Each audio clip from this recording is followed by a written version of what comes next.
The Toronto Raptors have come a long way over the last decade or so. There was a point where they were constant basement dwellers in the East while whiffing on draft picks year after year, and the organization was just poorly run for a bit. However, ever since Masai Ujiri took over the team as president of basketball operations back in 2013, their fortune began to turn completely around. And now, year after year, we've grown accustomed to them making the playoffs and being a serious threat in the East. Every year since he's taken over, they've made the playoffs, they've won at least one playoff series in each of the last 5 postseason berths they've had, and as we all know, back in 2019, they were crowned champions after beating the Warriors in the finals. They overcame the notorious baby dinosaur era, where it seemed like year after year LeBron James would single-handedly beat them down, and eventually came out of it with a ring, proving they were legit. So needless to say, they've established themselves as one of the most successful organizations in the league in recent history, and coming into this year, there hasn't really been anything suggesting that would have changed, but so far in 2021, this season has been nothing short of a disaster, which brings us to the topic of today's video. Today we'll be discussing what has been going wrong for the Raptors this season, what they need to fix and address moving forward, and whether or not they can turn things around.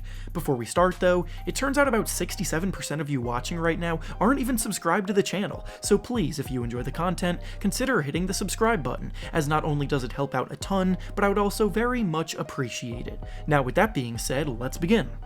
So, as I said before, and as we all know, the Raptors were the NBA champions just 2 short seasons ago back in 2019, and their future appeared to be incredibly bright. Sure, they lost Kawhi Leonard to free agency following that season, but with Masai Ujiri in charge and head coach Nick Nurse emerging as one of the better coaches in the association, things were still very much under control. Last year proved this when they followed that championship season up, finishing in 2nd place in the Eastern Conference and battling hard against the Celtics in the 2nd round of the playoffs, going to a Game 7 without Kawhi Leonard on the team. So, with most of the core guys from last year returning, the expectation was that they would once again, this year, be one of the better teams in the Eastern Conference, and pretty much everybody viewed them as a surefire playoff team.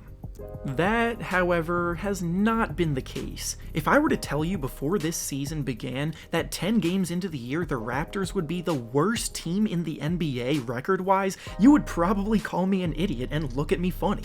Yet here we are, with that being exactly what's happened. The Raptors are currently tied with the Detroit Pistons for worst record in the league, with 2 wins and 8 losses, which has left pretty much everybody scratching their heads. How could this happen? What's going wrong for them? Well, there's no one simple answer, so let's just dive right into all of it. The first thing we'll be discussing might be the most glaring of all, and it's something we probably underestimated in the offseason, being the fact that they lost both Marc Gasol and Serge Ibaka in free agency, and were desperately missing the 2 of them in the front court this year so far. Those 2 held down the center of the floor perfectly for the team at the height of their success, and that 1-2 punch was at the core of a lot of what made things work, especially defensively. Even as Marc Gasol started to get up there in age, he was still an imposing presence in the paint that made life difficult for opponents attacking the basket, and Serge Ibaka has been one of the most reliably underrated paint protectors in the league for quite some time. Plus, offensively, they're both stretch big men with range out to the 3-point line, so offensively, the spacing out on the court now is not quite what it used to be. In order to replace these 2 guys, they went out and signed Aaron Baines and Alex Len, who aren't bad players by any means, but neither come close to impacting either side of the floor as well as Gasol and Ibaka did for them, and the drop-off in that regard has been noticeable this year. This brings us to the next big thing that's been plaguing them, which actually ties into the first one, being the fact that the team's defense has fallen off a cliff. This year, the Raptors are the 21st ranked defense in the NBA, allowing 111.1 points per 100 possessions. That's in the bottom third of the league, and it's not a spot we're used to seeing the Raptors in. For reference, last year the Raptors were the 2nd best defense in the NBA, and the year before that, they were the 5th best defense, so going from being consistently top 5 to being in the bottom third of the league is a telltale sign that something is wrong here. You also can't just chalk it up to losing Gasol and Ibaka either, because a lot of the core players from prior years that are still here have been very strong defensive players throughout their careers, with Kyle Lowry, Pascal Siakam, OG Anunoby, and Fred VanVleet all having received all-defense votes in recent years and have become known as good defenders before this whole mess. At times, the effort level just hasn't been there. Other times, there seemed to be some chemistry issues with new players being brought into the rotation, and while they have the personnel to turn things around here, it's easier said than done. This actually leads us to the next point of discussion, being the fact that the team's depth is far more depleted than it has been in years past. Chris Boucher has actually been the lone bright spot off the bench, and he's begun to emerge a big time as one of the best bench contributors in the entire league as a floor spacing, shot blocking, efficient two-way player as a big man, and his production of about 14 points per game while blocking about 2.5 shots per game off the bench, while also shooting a ridiculous 47% from 3, has often gotten overshadowed by the inconsistencies of the rest of the bench players around him. Norman Powell was one of the best bench players in the league last year and was even in the 6th man of the year conversation, but this year he's been struggling to replicate that production and has been very inconsistent, only scoring 10 points per game while shooting a poor 37% from the field, both being way down from a season ago. Terrence Davis was a promising rookie last year, but this year he's also been pretty up and down throughout the games, not having taken much of a leap forward. Stanley Johnson has actually given the team good minutes on defense this year, but offensively he's always been poor, and that's been no different this year.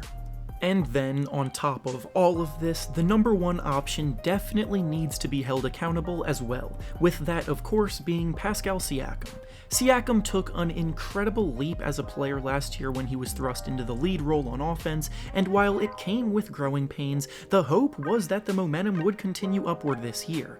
Instead, his production is down at the moment, and even though he has been playing better individually over the team's last few games, he still has some glaring weaknesses that have shown up in big moments.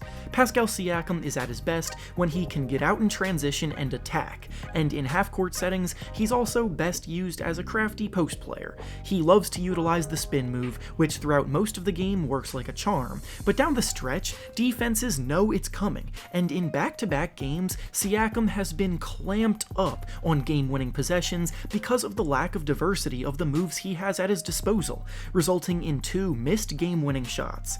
I'm not sure Siakam is the kind of guy you can just give the ball to and allow him to go make a play, and in close games like that, I would probably rather trust players like Kyle Lowry or Fred VanVleet much more.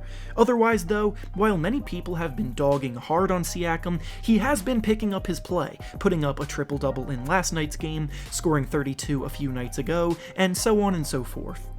What also needs to be said that ties into all of this is that the Raptors have played a ton of very close games this season, with 6 of their 8 losses coming by mere single digits, 5 of them being losses by 5 points or fewer, and the last 2 losses they suffered both coming by 1 single point. This is clearly a team that can hang with anybody, they just have to find a way to close games out better down the stretch. It's the first time in head coach Nick Nurse's career that he's facing real adversity in this position, so we'll see what he schemes up moving forward, hopefully to get them out of this mess. And in all honesty, I still wouldn't write them off this season despite everything we've talked about. I do believe the personnel that they have is good enough to be a playoff team. Some of the struggling players in the rotation will turn it around and start to play at the level they've shown in prior years, and things won't end up as bad as they seem. But right now, it's undeniable that things are bad, and they need to get going as soon as possible. And with that being said, that's all I have for you today. Make sure to like the video, subscribe to the channel, and comment down below what you think about the Raptors this year and moving forward. Thanks for watching, and I'll see you all next time.